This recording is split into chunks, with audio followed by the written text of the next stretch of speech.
Hey, everybody, welcome back to another special episode of the Fantasy Fiends podcast, where we will be talking about traitors. You know, that's probably one of the most common tropes in fantasy. I literally cannot think of a fantasy novel that doesn't have a traitor of some sort in it. So it's something we're all very familiar with reading and writing. So it's going to be a fun topic of discussion. We've got a pretty kick-ass panel lined up today to talk about traitors. Hopefully none of them are actually traitors in disguise. Terrible joke, but Stevie's not here to make it, so I had to do it. Why don't you go ahead and introduce yourself, starting with Jeff? Oops. Jeff Bacon. I'm a urban fantasy, dark fantasy author. My books are The Dark Side of Good, Jacob's Ladder, and that's about it. I write about all sorts of.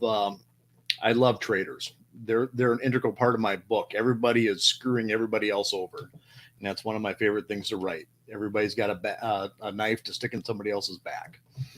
Very cool. Looking forward to diving into those. Miri. Hey, I'm Miri C. Golden. I'm out on the west coast of the U.S. I write high fantasy and urban fantasy. High fantasy can broach the epic category. I think people are low down dirty bastards, so there's traitors everywhere. Talk about some traitors. Very, very cool. Joe.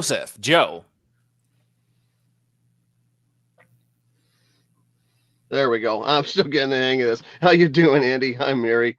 Hello, Jeff. Hi, Eileen. Oh boy. So who am I? What am I doing here? Who are you people? How'd you get in my house? Okay. I'm Joseph Malik. I'm a fantasy author. I write, I guess, epic fantasy. Some people call my books fantasy techno thrillers. And I guess as most fantasy novels, my books also have traitors. In fact, the main character in my current series works with an order of knights whose job it is to ferret out spies. And I work in the military, and I've done some work in counter-espionage. So can't say too much about the specifics on that, but there's a lot of that stuff in what I write. So I'm really looking forward to this. This should be fun. Very cool. And last but definitely not least, the Dragon Lady herself. Hi, I'm here without my horns today, but I do have my wings. So I'm Eileen Mueller. I live in New Zealand, and these traitors this morning tried to oust me because they told me the wrong time zone. So I would have been asleep if it wasn't for an uncanny sixth sense and a spy under my bed who woke me up. I believe that traitors have their place in fantasy, and there may even be a rumor that one of my heroes may have been a traitor at some stage. Interesting. So here, let me ask you guys this. What is it about traitors that make them such great villains? Like, why do they show up in literally every single fantasy novel, essentially? Why are they the most common villain type? Why do you think? Anybody? I think it's because everybody has their own desires. You know, when you write a good villain, you know, they always have a higher purpose. You know, I'm going to save the world because I'm going to do this, you know, like Thanos. Snap the finger, I'm going to take care of all the world's resources.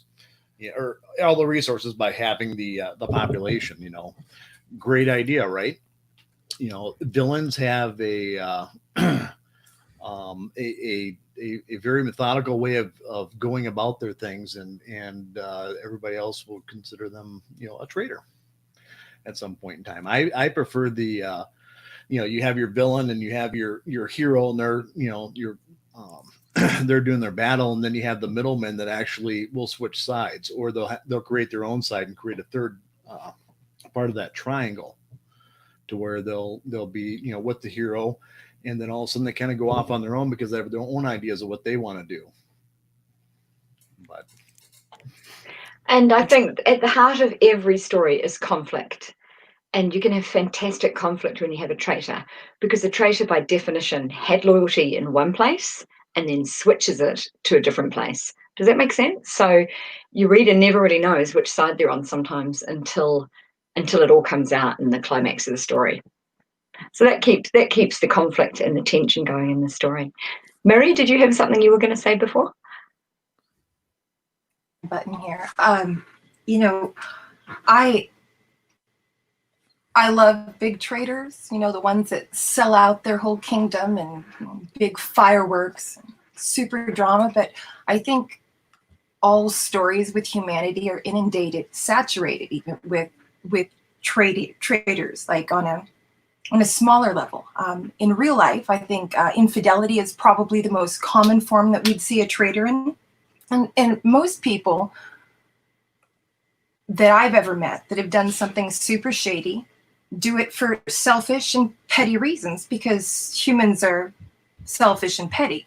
So when I'm totally immersed in a story and I'm seeing loyalties being paved one way and maybe a little red herring dangled in front of me over here, and I'm trying to guess, who's really up to no good. If you can throw in a couple of like minor betrayals, it helps convolute everything better. So then you really can't tell who's loyal and who's true to the good side, the bad side.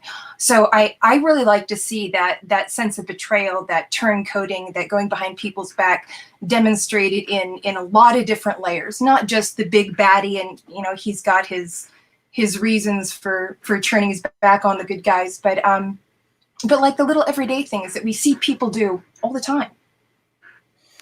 That's cool. One of the viewers commented, I think because they seem to have been on the good side, they get jaded for some reason or other and then turn against their own. But this is the part right here that sticks out to me. The hero and traitor tend to have a relationship.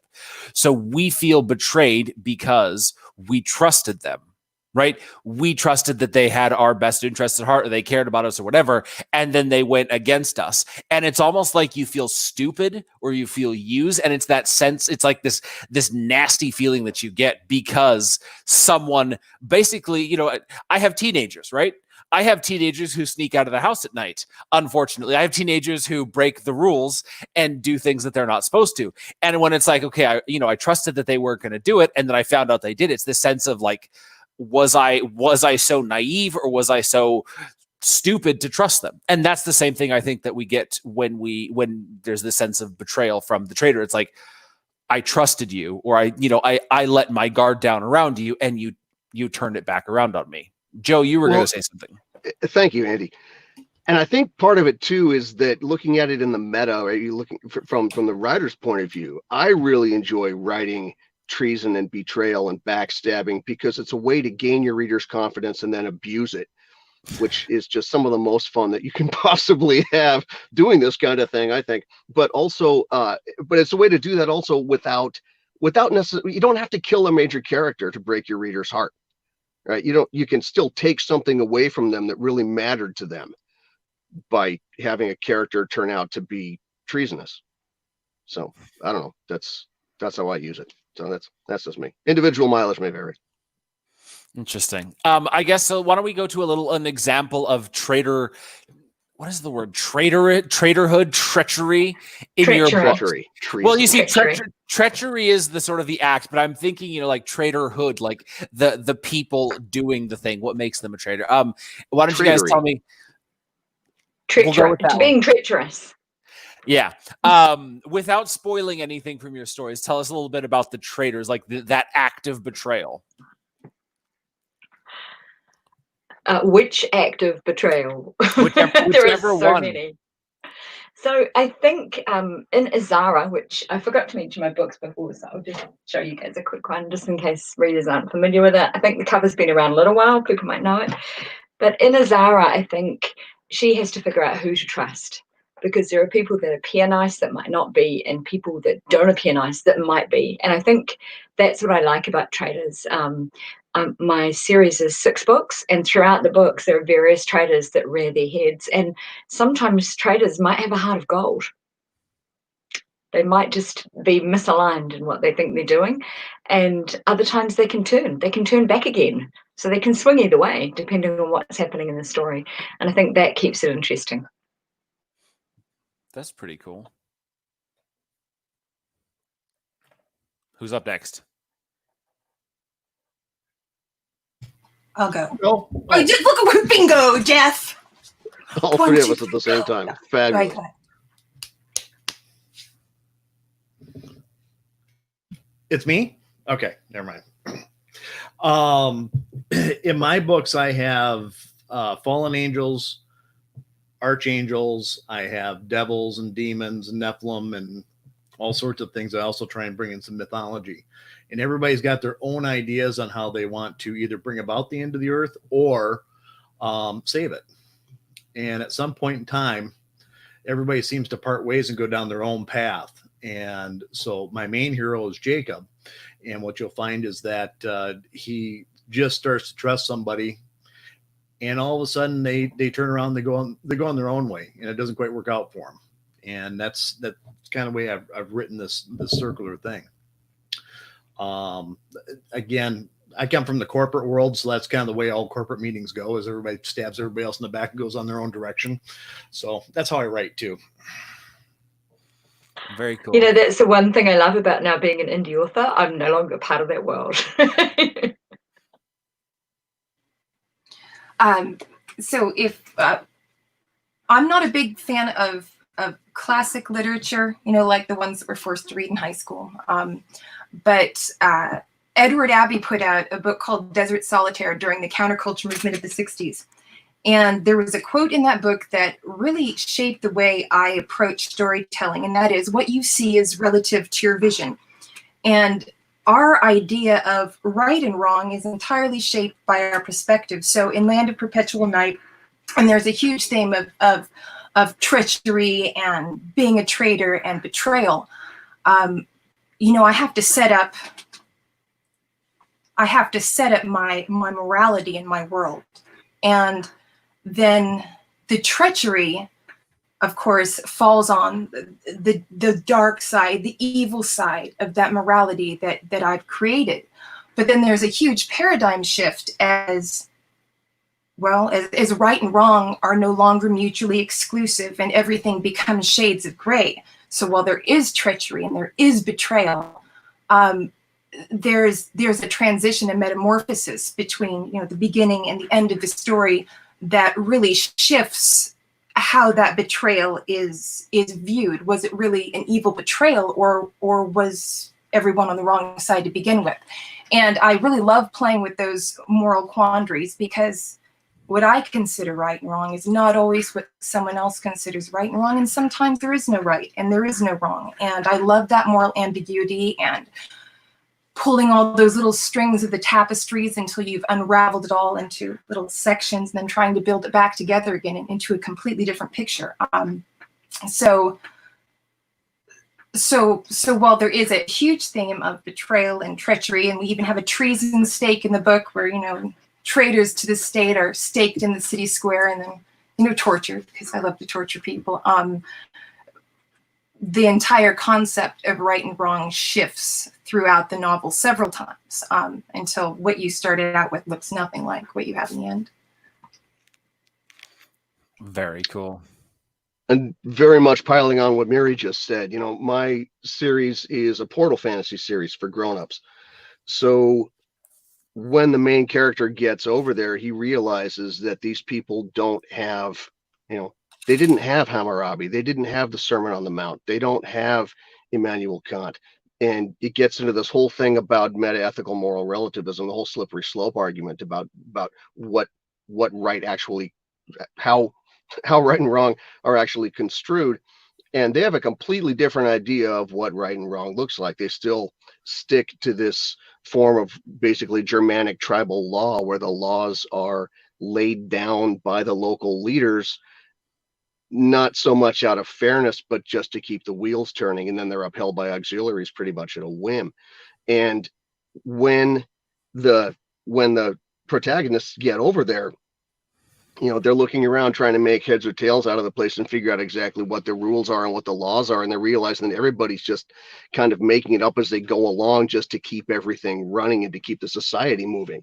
So that part of it was really, really fun to explore, and something I'm really getting into with the third book that I'm working on now is there's a theme that has been running through the first two books that I'm trying to encapsulate in one more, about the disconnect that arises when a leader has a disparate and alien intellectual history from the people that they're responsible for. And So we see this in the second book quite a bit, where the main character does all of these things and people think he's out of his mind. He's doing what he actually thinks is right, and the people around him are questioning every single one of his motives, because what he's doing doesn't seem right, so to speak, by their standards. And part of his job is to root out spies and traitors. And a lot of the people who are doing the spying and doing treacherous things, they don't necessarily think they're doing anything wrong. They're just doing what they have to do to get by. So that part of it, that's always really, really fun for me as an author to again, like Miri was saying, you sort of kind of thread that needle. And the more you can justify a traitor's actions, the more interesting that character becomes, I find. I'm going to talk about my traitor. This traitor, it's in Battle for Peace, the second book of the Silent Champion series, and he is a traitor to his clan. And he betrays his clan because he feels the enemy is too powerful. So rather than being wiped out, he will, try to protect his family, his, tribe of warriors or whatever, by betraying his chief. And one of the comments back then said the betrayal for the sake of a noble cause. And Jeff, I think at the beginning you mentioned something sort of like a concept of the villain as the hero in his own mind. But for me, I like it from the angle more of like people doing whatever it is that they feel they need to do, whether it's to survive or to get what they want, and without necessarily the pretext of nobility. Or like that's how when I write a traitor, it's not about being noble. It's not about doing what they think is right. It's more like, this is what I want, right? This guy who betrayed his clan, he didn't want to die. He didn't want his family to die. I don't think he definitely, he has any illusions that he's doing it for a noble reason. He's just doing it to survive. And it's not necessarily, a coward's action to the same extent as someone who throws down their weapon in the middle of a battle and runs out screaming terrified. But it's sort of like this weird thing. And so like I like it when it's not taken from the sort of moralization of the villain. It's not that they had to do it for a noble reason. Sometimes it's good to write. Sometimes I like reading that. Sometimes I like writing that. But sometimes it's more fun just to be like, well, this guy's just doing whatever he has to do to survive, at whatever cost. And Joe, something you said a few minutes ago about in this secondary world of yours, there was no, Sermon on the Mount. There was no Hammurabi. I'm sure there was no, Confucius, no Art of War. There was all this stuff that didn't factor into what is essentially our current sense of morals. So in this other secondary world, the sense of morals, right or wrong, could be totally different things. And so something that we perceive as a betrayal would be to someone from the secondary world or from, whatever fantasy world we write, just normal, part of the process. Sort of like someone from today seeing the backstabbing and treachery of the French court in the 15 1600s, that kind of thing. That sort of, all of that would just like blow our minds. It would shock us, but for them it was just the most normal thing in the world. So it is kind of interesting that relative, I think it's called moral relativism, in the sense that morality is affected by circumstances as much as actual morals. Moral relativism, exactly that. Yes. Yeah, it's just fun to play with, it's just really, really fun to play with. So, yeah. This is a question for all of y'all. Who is the worst traitor in all of the books that you've read so far? You don't get to say Judas Iscariot, Brutus, and Cassius, because those were taken by Dante. So you got to think of another one. What is a good example of a traitor you just love to hate? For some reason, and this is not the worst traitor, but for some reason, Gollum comes to mind. Like, Gollum has the split personality, and so he's actually a traitor to himself. No matter what he does, he's always having an argument with himself about, and his morals are relative to which personality is speaking and what's happening. But he's not the ultimate traitor in a way, in that whole, I don't know why he sprang to mind, but there you go. There's a thought. Who else?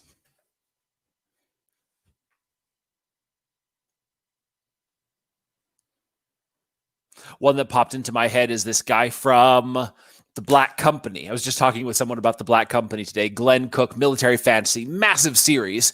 And there's tons of evil people doing all kinds of stuff. But the one that sticks out is when there's someone who's basically training one of the characters to sort of unlock her magical abilities, something like that. And throughout the whole time, he seems like this really, really nice, not nice, because this is not a nice world, but, someone who's just, trying to, his manipulation appears very surface level, that he's using her to sort of, empower his cult, right up until you find out that the thing that he was training her to do had nothing to do with her at all. And it was just a total cover for something else that is just like the worst possible thing that you could do to this character. And it was just like it was, you expected various degrees of treachery from this guy, and then it was just this whole other dark, nasty level that totally blew my mind. It was a great, great character twist. Right now, I'm rereading I just got a new translation of the Three Musketeers, and so my brain's kind of wrapped around that right now. I know it's not fantasy, but there's a wonderful, wonderful descent into treachery by John Felton in there. And Felton is this guy. He's a castle guard who gets talked into killing the Duke of Buckingham. And to see this guy go from being this really loyal soldier, one of the Duke's loyal soldiers, and see him just very, very slowly getting turned into this creature that actually ends up killing him. And that actually happened in real life, if memory serves. I believe that part of it's actually historically accurate. I mean, I don't know how accurate the method of turning him is, but it's a really, really wonderful description, and just a great mechanic in there. If you guys ever get the chance to read it and really take it apart, and if you read it in a couple of different translations, it gets really fun, because the translators, they tend to look at it a little bit differently and spin it a little differently, and you can kind of get different angles on it. But yeah, my brain's there right now. I'm doing, yeah. So right now I'm writing an epic fantasy, and then I'm writing a contemporary military fantasy as well. So I'm doing a lot of historical fantasy and military sci-fi reading right now. So head's not really in the fantasy game. I probably should have had that a little more together before I got here. So yeah, I remember that vaguely, where it's the milady, who's the name that they call her. She basically just wraps him around her finger and then convinces him to be a traitor. And honestly, Yes. That just popped up in Michael J. Sullivan's Legends of the First Empire series. Yes. Where Yes, in the first or second book, the chieftain, he's the bad guy, right? And it turns out that his wife was the one who was making him do everything. And I was like, wow, that was a cool little twist to the game. A great twist. Yeah, that was really neat. We just spoiled the hell out of that, but that's okay. No one knows who exactly we're talking about. And by the time they get there, they won't remember. Okay, that's valid. This is how brain locked All right, I was sitting here, you asked the question, I'm like, oh God, it's a book. It's the Count of what? Count of Monte Cristo. Oh yeah, classic. That would be the one that I would say has the most influence on me. But for some reason I couldn't think of it, and I just kind of got the deer in the headlights look when you asked that. Why did he do it? Not to spoil the 100-year-old book for anybody, but why did the guy? Was it just money that he betrayed him for? I don't want to spoil the ending, but it's a girl. Wait, it's the whole reason why anybody does anything, man. Yeah, it's a woman. Oh, he did it. Wait, no, the Count of Monte Cristo, where his best friend betrays him, or am I thinking of another book entirely? No, his best friend betrays him because of a girl. Oh, okay, for the woman. For the woman, yeah. Okay, yeah. That makes perfect sense. Okay, so I'm detecting some misogynist themes coming in here, you traitors. What are you saying, Mary? I don't think it's misogyny at all. I think it's just saying that we're really dumb about that. Hey, wow, women, we'll do anything. It's great. Blame it on the works women. well. Absolutely, you bet. What other reason is there? Come on. You Blame should it- you know, blame might it on- find somebody else, but nope. Blame it on guys for being dumb enough to do whatever. I mean, it's like John Felton the whole time. His Joe's example, the guy was just doing it to impress Milady de Winter. Like there's a theme there. Yeah. There is. A lot of people have done a lot of stupid things. Impress a lady. So I had to look up the name.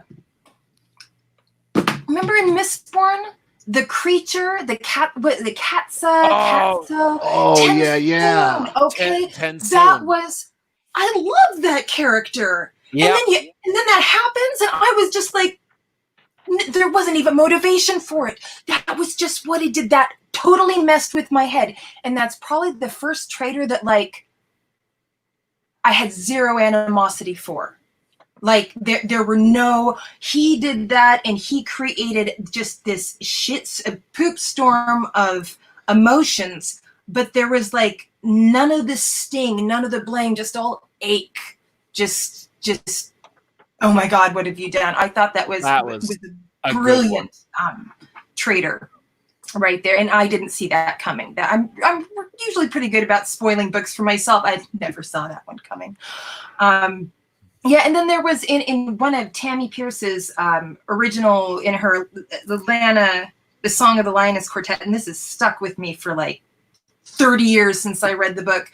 One of the princesses of the court like kills this chick's cat. Like, and I'm sorry, like she's been on the top of my poop list for 3 decades now. That was just low. So yeah.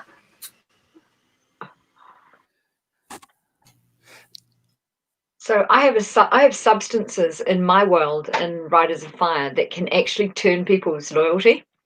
So there's this thing called sway weed, and you can make sway weed tea. And if you feed it to your dragon or to somebody, then it changes their allegiances, and they hate the people they love and love the people they hated. So the enemy uses that. Commander Zen's uses that to sort of infiltrate people's infiltrate their allegiances and change them. But he also has a substance which allows him to mind control people. And I can't really say what that is, or a mechanism. It might not be a substance. And that comes out, I can't remember which book it comes out in. I think it comes out in book, I can't think. It's too early in the morning here, guys. It's 6 a.m. I am not a morning person. All right, here's a I question. stand with the dragons, don't I? So those are some of the mechanisms that you can use to in my world to create traitors. So, and I've got generations of traitors. So one of my main characters, his father became a traitor, and then he sold his son to the enemy. We talked about this recently on the Rotten Parenting episode of Fantasy Fiends. So there are themes about there are ramifications because people hate him because he used to be a traitor, and he's this young guy that's coming up through the ranks, and people can't trust him because he had been a traitor and learned mind control from the enemy. And then he decided that he wanted to prove he was good, so he now uses his mind control talents for good. Can you imagine that? Such horrible. He has to use a horrible talent for good. There's a whole lot of different things. Like that tea in Wisconsin, we call it tequila.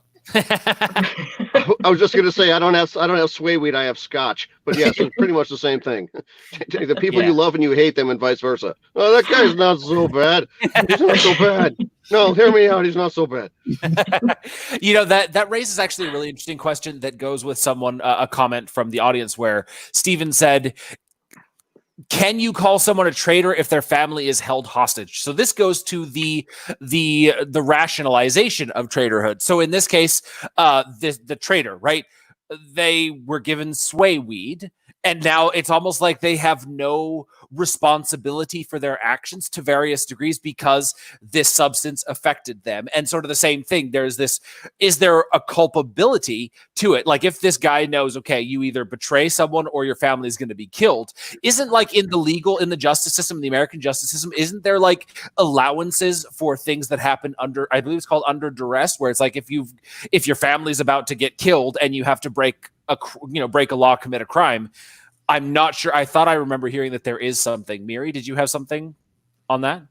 that to my knowledge, in terms of killing people with provocation, that will change, at least in the US, the degrees of murder. So if you walk in on your wife in bed with another man and in a fit of rage, you kill them, that won't be a first degree typically. It's not premeditated. It's in the heat of, I mean, you're still in prison for the rest of your life, but you're going to avoid the electric chair. So, I mean, there is considerations as far as mitigating circumstances that will go into sentencing and charges. But I would,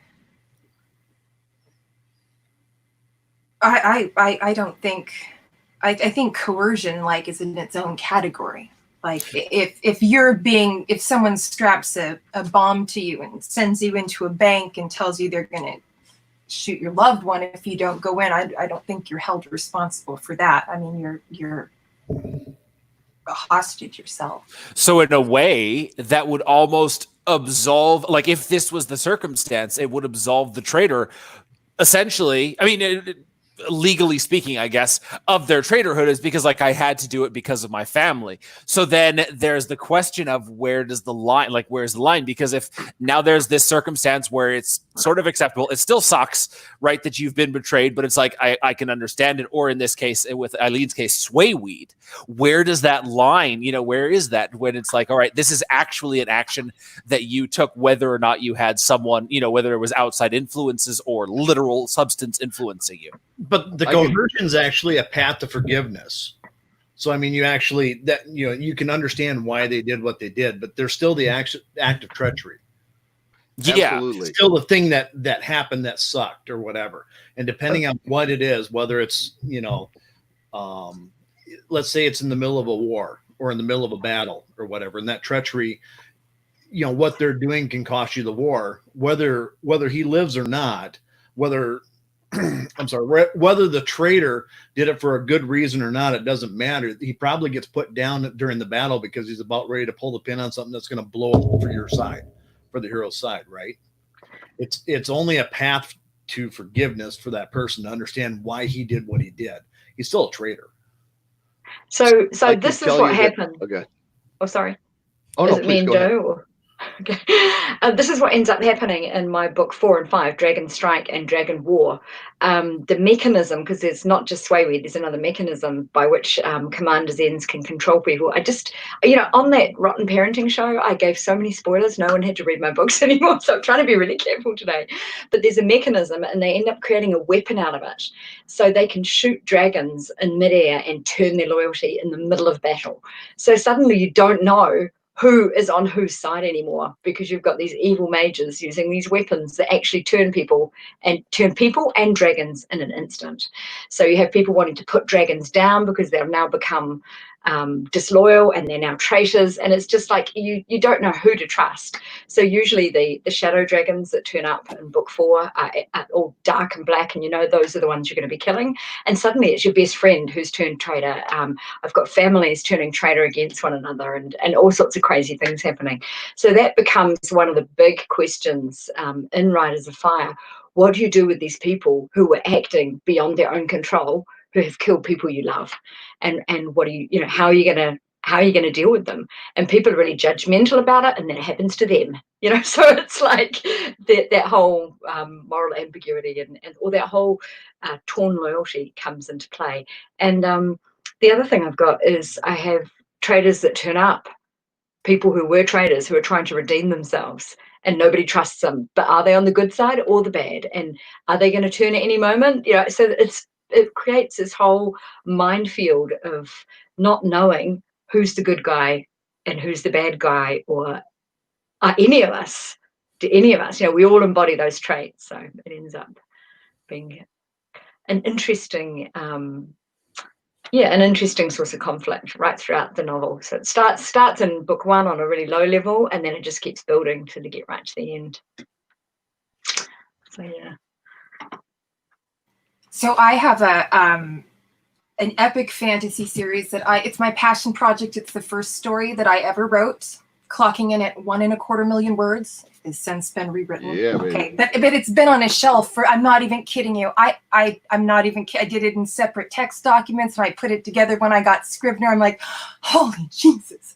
Okay, so anyway, this has been, like I said, it's a passion project. So it's been on the shelf because I really wanted my craft to be the best it could possibly be, because this is, I believe, the best story I have in me, and I needed a big betrayal, a really pivotal character that would manipulate the events in the story over, like, the series is 7 books long, but the traitor isn't revealed for the first 4 books. And I found as I'm writing my traitor that, like, I was subconsciously giving them traits that I didn't like. Okay, like I wasn't making them likable. So when I did the next rewrite, I scrapped that traitor and I wrote the story without the traitor. And when I got done, I went back and goes, who's the one person that would never betray these people? Motherfucker. That's him. That's and it cool. worked beautifully.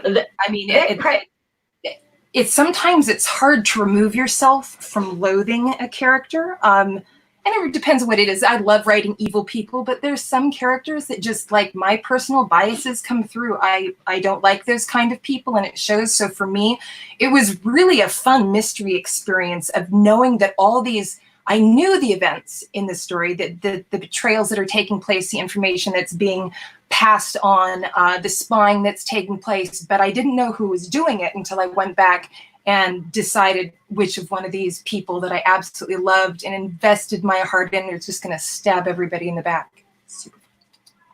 That's cool. We got a question from the audience. What about forgiveness and acceptance after the traitorous act, but the character commits betrayal again? They gave the example of Rollo and the Vikings. I don't remember him betraying them a second time. I know that he betrays them. Spoiler for Vikings. He goes and joins the French side of things at some point. And I think they accept him back afterward. I'm not 100% certain, but I don't know. I guess he did it again. What do you guys think about that? Like, consistent treachery. I think it. Oh, go ahead, Eileen. This is really odd in New Zealand. There's like a time difference to where. No, just kidding. Anyway, I think one betrayal is fine unless, of course, you're in Eileen's world and you have this weird tea that turns you against everybody. And then if you drink it twice, does it turn you back? Or, no. Okay. Anyway. I think one betrayal is good. The second betrayal, there becomes a death warrant on your head. That seems fair. You can't trust them. I mean, that first time, I can kind of see it. Oh, you got me again? Yeah, I'm sorry. But, and again, go ahead. They can redeem ahead, themselves. Eileen. How many times would you forgive someone? Well, I think it also comes back to that moral relativism as well. I mean, again, looking at your fantasy world and looking at what right and wrong actually means to them. I mean, what actually, I have to think about this for a second. I want to be very careful about how I say this, but if you look at the way that when you look at things from their perspective, what were all of the underlying circumstances under which they performed that betrayal? And then also, again, looking at their morality, the way that they understand it, and looking at their cultural beliefs and values, I think you could have a lot of fun with that. It's like, well, yeah, I betrayed you, but I mean, come on, man, that's just what we do. I think you could have. I think that could be, I think you could have a lot of fun with that, with that trope. And I play with it back and forth. It's, of course I betrayed you. What do you expect? I mean, it's me. Come on, do you know me? Have you met me? So yeah, it's actually working on a scene like that in my 3rd book right now. But yeah, so that's. What about in Norse mythology, where you look at Loki. Loki betrays everybody. He's always out on his own, trying to wiggle his way in and get some sort of advantage for himself or whatever. Everybody loathes him, but on the other hand, the gods all kind of like him because there's always a positive result from, or most of the time, there's a positive result from what he does, you know, and Absolutely. Yeah. Great example. you know, so that there's a guy that's, you know, treacherous right from the beginning, and they never kill him. They never get rid of him because there's some benefits to that traitor, but they always know they can't have to watch what he does. But I think though, with a character like Loki, we right in the beginning, we have our expectations. He's not there to help us. He's not there to be on our side. Like I don't think anyone's surprised when Loki stabs them in the back. And I think that kind of like sucks some of the Shazam out of betrayal. I mean, I love characters like that, but it does, I wouldn't even say it has betrayed. They're just garbage people, you know, Well, and that's what you get. I think what makes a character like Loki, when there's that Shazam moment, is when you're expecting a betrayal the whole time, and then they do something so mind-blowingly surprising that you're just like, whoa, you know, like you're expecting a small betrayal or consistent betrayals, and he's doing, you know, he's leaning into your thing the whole time, and then there's just this big moment, and you're like, whoa, never saw that coming. That's when those characters really surprise you, which is, I think, often it takes a better writer to do, because you know from the beginning he's gonna be the bad guy, and yet they still manage to surprise you in this ridiculous way. Here's an interesting comment from the audience. In a war situation, one side's traitor would be the other side's hero. So it comes down to, again, moral relativism, in the sense that who's writing the story? The side who got betrayed, or the side who won thanks to the traitor, you know, joining their army. You know, you see it all the time in movies and TV shows. You know, there's the defector from let's say the Russian, you know, in the Cold War spy era, the defector from the Russian side is treated like a hero. Whereas if it was an American guy defecting to the Russians because it's an American set movie or TV show, he's demonized. And so it all comes down to that perspective of who it is, you know, who's telling the story essentially. So I've got a question here for you guys. Like, I'm a sucker for redemption arcs, but I found that there are some redemption arcs I have zero desire to read. So where do you draw the line at what kind of betrayal is acceptable? And where do you think your readers draw the line?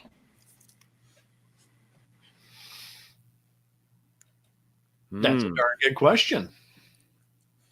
I'm trying to figure out how to answer it without giving away the ultimate spoilers for my series. Yeah, I'm kind of in the same place too. Yeah. Uh-huh. I know that there are very few things that readers won't forgive. There are things that are just unforgivable sins. We've talked about it on the podcast before. Things like violence against women and children, and against animals, and cowardice. I think we boil it down to like 4 things that are unforgivable. Murder is not on that list. Theft is not on that list. You know, there are so many things that can be forgivable. So pretty much any redemption arc can be made believable with the right setup. Someone earlier mentioned Prince Zuko from the Avatar series. I just finished watching Avatar for the first time a couple weeks ago, and the way that they did his redemption arc, it was actually really well done, because for 2 full seasons, he is an antagonist. And yet when he starts going down his path to redemption, you've seen sort of the shifts in his personality coming for a full season and a half. So it's not surprising when he makes this shift. And that was a redemption story that it stuck with one of the people who commented. And it, you know, for me, I was like, I liked the fact that they did that. There was another character in there, his sister Azula, and throughout the whole time, there were bits and pieces where they could have given her a redemption arc, and it looked like they were doing it. And in the end, they don't. And that one felt right, because it wasn't like she'd done anything to deserve it. She hadn't actually taken the step. They'd opened the door for her to, you know, to show her humanity, to show her faults and failings, her weaknesses that could have, you know, led her down the path to redemption. But because she never took any action, conscious actions down that path, a redemption story for her would have been absolutely unearned, and it would have ruined her part of the story. Whereas Zuko's redemption, he made all of those steps himself. He went and he searched out Avatar Aang to join up with them. He was the one who kept trying even when they rejected him over and over again. Like, you can see the difference between the two. And I think that is really what makes no matter how bad the traitor, as long as they don't do one of those 4 cardinal sins, they can come back from it.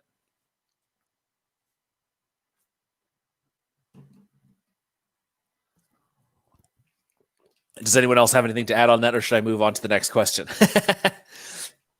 I got a lot of stuff I want to say in there, but I can't.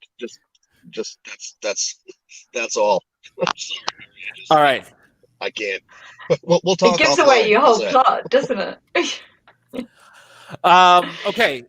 Someone from the audience asked, can we find trust in a character who betrays everyone? They have no allegiance. Maybe find some kind of dependence on someone who isn't on anyone's side. Those are interesting characters. Sort of like a Loki character. You know that they're going to betray you. So your character, the hero, whatever, protagonist, spends his time preparing for that betrayal and thinking about that betrayal. But I think in a way, it's almost dependable, because you know that they're going to act in their own self-interest always. So as long as you keep them, their self-interests aligned with yours, it's workable. You never trust them, but you can kind of depend on them. You can anticipate their reactions to things. They have to have something that you need. They have to have a skill or something. Loki always has cunning. He's the most cunning of all gods. And, you may need that at some point in time. You just know that he's going to be out for himself. He's going to maybe do what you ask him to do, but he's also going to betray you, and when you're looking at those characters that, ultimately, they're traitors, and that they're going to do something for themselves, that there's only one reason the hero ever goes for them is because they need that particular skill or that particular, whatever they have, whether it's magic or whatever that skill is for the particular mission. I like it. That makes sense. Well, I mean, so what I mean is that would be one instance where, that traitor may be throughout the entire story or a series of stories or whatever, but the only reason that you have them in there is because you have to go to them at some point in time to further the story along. You need that particular traitor. You need them for just that, they could pop in and out or whatever. You just know that they're going to get you in the backside here pretty quick, towards the end. They're going to abscond off with something that they need for whatever their goals are. Yeah. I'm still really nervous, so I don't make any Caleb Kelly asks that in the comments actually on Facebook. Says, can we find trust in a character who betrays everyone? They have no allegiance. Maybe find some kind of dependence on someone who isn't on anyone's side. So the very fact that they're a traitor is that you can go, yeah, we can rely on them to do that. It's quite interesting, isn't it? Well, isn't complete inconsistency consistent? Yeah, something like that. Realistically, I mean, if you know that they're a traitor, you know what you're going in for. I mean, you know what you're getting into. You can guarantee that they're going to consistently, stab you in the back. Okay, so you go in knowing that, but you still need what they have, whatever that is. Yeah, it makes no sense. Anyway, no, it does. That's why I have an editor usually. But so, has anyone read The Live Ship Traitors by Robin Hobbs? Oh, not yet. My gosh. All right. So homework. I don't know what you've come up with for like your 4 unforgivable sins, but I guarantee the character Captain Kennett is breaking one of them. Okay. And my heart just bleeds for this guy. He is perhaps the most well-crafted antagonist, humanized, just a horrible person who is so human. You have so much compassion for, and from the beginning he's going to do some really bad things. He's like, what Jeff was saying, one of those people that he's going to screw you over. And when he does, it's still just it's mind blowing. Like if you want a complicated antagonist, traitor, Captain Kennett. Trigger warnings galore, but Captain Kennett from the Live Ship Traitors, because I never thought a character who did the things that he did, the betrayals, just the awful things that I would ever have a shred of sympathy for. And oh my gosh, I so do. So yeah, I'll get off my soapbox now.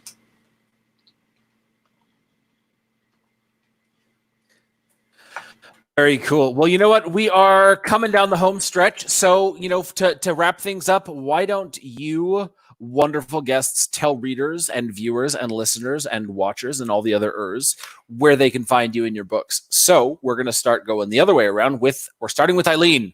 Tell us where we can find you. You can find me in New Zealand. Come over and visit. I think we're COVID free. I haven't checked, but I probably shouldn't say the C word here on the show. We went hard and early, as our Prime Minister said. So if you fly down here, you can come and hang out with me in a safe zone, but you'll have to stay 14 days in a hotel under quarantine before you get here. Okay.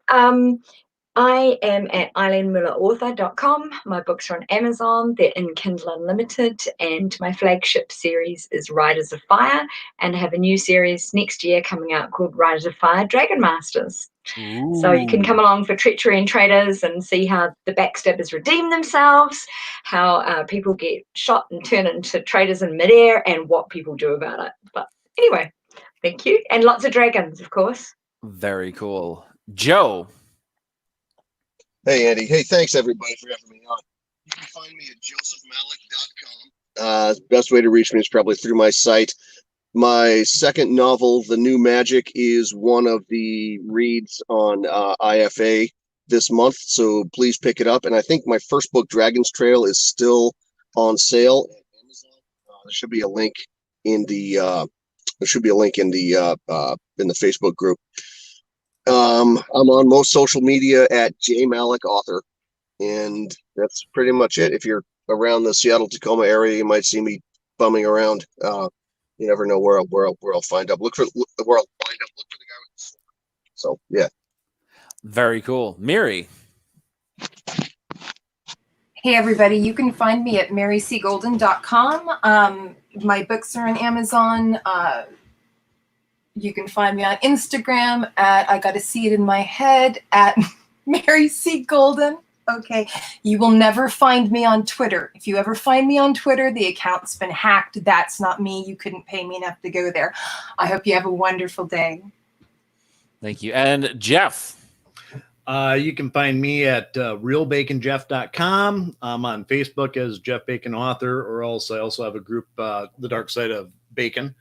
Other than that, I'm on Instagram also. My books, you'll find them purely on Amazon. So The Dark Side of Good. And hopefully I'll have 3 more books coming out here this fall. Woohoo! And of course, is anything else, Jeff? Nope, that's it. That's it. All right. And of course, you know where to find me right here on Thursday for the regular episode of the Fantasy Fiends podcast. This week, we've got the one and only Mal Cooper on to come and talk about her science fiction and a really, really interesting topic that you're going to love. So check back in Thursday night at 5:30 Pacific Standard Time. And we will be back for another episode of the Fantasy Fiends podcast. Have a great day. Okay, cool. Bye.